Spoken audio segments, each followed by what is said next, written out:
Hi, I'm Shelly Perkins and I'm a wildlife and travel artist. People often ask me about the practicalities of working on plein air, so here are my top 5 tips. Tip number 1 is to keep your kit simple. You really don't need much. I sit on a folding stool and rest a lightweight board on my lap. I bring a pencil or two, and to paint with I carry a small palette with a few favourite paint colours, a couple of travel brushes that come with covers to keep the tips protected, a spray bottle to wet my paints and a flexible water pot. I take a bottle of clean water for painting with and an empty bottle to pour the dirty water into so I can leave places just as I found them. I also bring a waterproof fine liner pen and some low-tack masking tape for when I want to divide my pages into smaller scenes. Generally, I like to do my plein air artwork in hardcover sketchbooks for their durability and because they keep the artwork protected in my bag.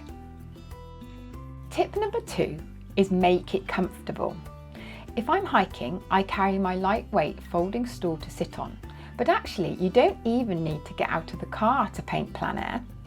In fact, one of my favourite things to do is pull over to the side of the road when I spot a scene I want to draw or paint and spend just a few minutes with the window down, capturing it in a mini scene.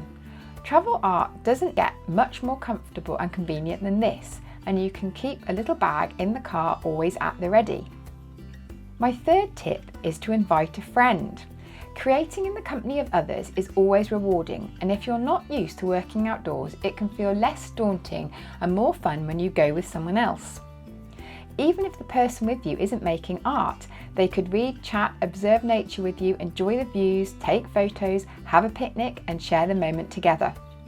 I often like to paint plein air when I'm travelling with my husband Stu, so he's often nearby keeping me company and noticing interesting things around us. That said, if you're after a bit of solitude or there's nobody you can think of to go with, heading out on your own to somewhere safe for a plein air painting expedition can also feel enormously enjoyable and empowering. Tip 4 is work fast and don't try to be exact. There's a time and a place for detail, but being out in the open when the light and conditions can change very quickly is not it. Instead, focus on depicting the bigger shapes you see. Seek to capture an impression. Choose what to keep in and leave out.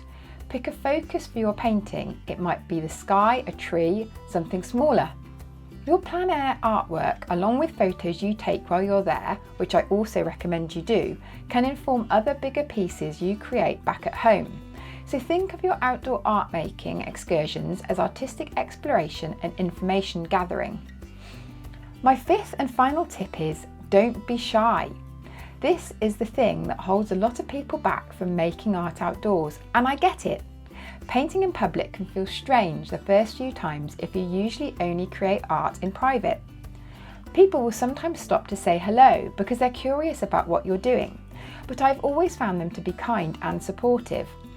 So please don't let being self-conscious stop you. It's a temporary feeling, and once you get past it, you'll want to paint outdoors all the time. It's an experience I encourage anyone with an interest in nature and art to do. If you've enjoyed this mini class with my top 5 tips for working on plein air and want to find out more, there's lots of other amazing resources on naturestudio.com. So do head over there and find out more. And don't forget to like and subscribe to Nature Studio TV.